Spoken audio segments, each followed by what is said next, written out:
That was some hail we had last night, especially in places like northern Tarrant County. Big thanks to Amber Hostat from Keller, who sent us this, what appears to be a 2.5 inch, maybe 3 inch hail. When those things hit at 80 or 90 miles an hour, they can do a lot of damage. And you can see that as well. This is a view live from Sky 4. Cars across northeastern Tarrant County. The Keller area really got whacked. This morning, Sky 4 flew over, I'm sorry, this is earlier, this is not live, over the Woodland Springs neighborhood and found vehicles, some of them wrapped up in plastic, those windows, skylights broken out, and just trying to keep things from getting even worse. Insurance adjusters will be very busy this week. Sky 4 caught this as well, a car stuck in floodwaters in a neighborhood in Keller. This was on Lauren Way, northwest of Old Town Keller. That is not where you want to get stuck in a storm. Right now, we check in with Sean Hughes, the fire marshal in Parker County, which had some serious damage last night as well. He joins us live on the phone. Have you had a chance to get out and take a look at it, Sean? Good morning, Tim. Yes, we have. And we've also been working with the National Weather Service. I'm also the emergency management coordinator for Parker County, and this is kind of what we do. We had damage all across Parker County. We had some concentrated damage in the Friendship Road area, also the Enchanted Rock Circle area. And in working with the National Weather Service, we have determined that this damage was caused by straight line winds from the storms that moved through the county last night. And the preliminary maximum wind speeds were estimated 70 to 80 miles per hour in those concentrated areas. Yeah, and we're looking at some of that video, and I believe this is the Enchanted Lake Circle area. And I looked at, checked it out, the aerial view from Google Maps, obviously before the storm, and there were just several mobile homes out there, just appeared to be just planted on the ground. That is not the place you want to be when you got 80-mile-an-hour winds coming through.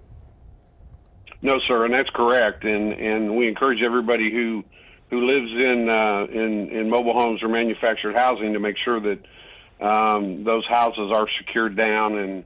And we did have some minor injuries with one of those homes, and those folks were transported to the Weatherford Hospital with minor injuries. Yeah, that is certainly lucky, because you look at that, and that flying debris is the other thing that is really dangerous at that time. Your mobile home gets tipped over, and then there's all kinds of junk flying through the air.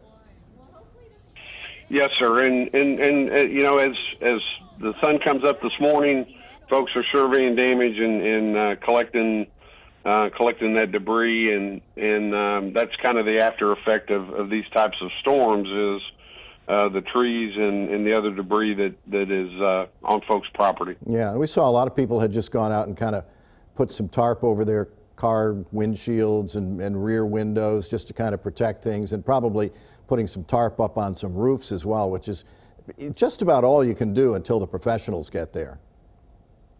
Absolutely, and we would encourage folks to, one of the first calls they make is to their insurance companies, their insurance agents, to get that started.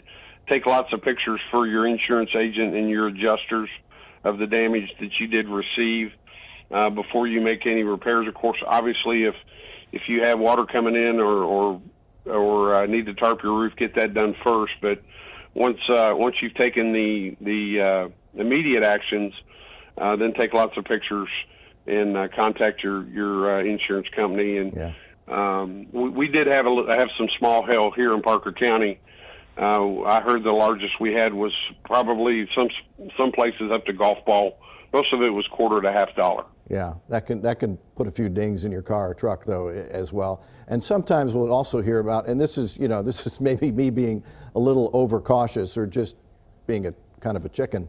A lot of people get injured after the storm has passed, either down electrical wires or they climb up on the roof and think they're going to put a tarp up and they slip and fall. So after the storm has passed can be pretty dangerous as well. And it can be, and we encourage folks never to trust any type of power line, even if you think it's something other than than electrical, but always assume that those lines are energized. Be very careful of standing water and debris. And a lot of times you have metal buildings, and those get slippery with the rain. And absolutely take precautions and be very careful. All right, Sean Hughes, thanks so much for all you do, and appreciate you helping to keep people safe and hopefully get them back on their feet. Yes, sir. Thank you. Y'all have a good day. You too.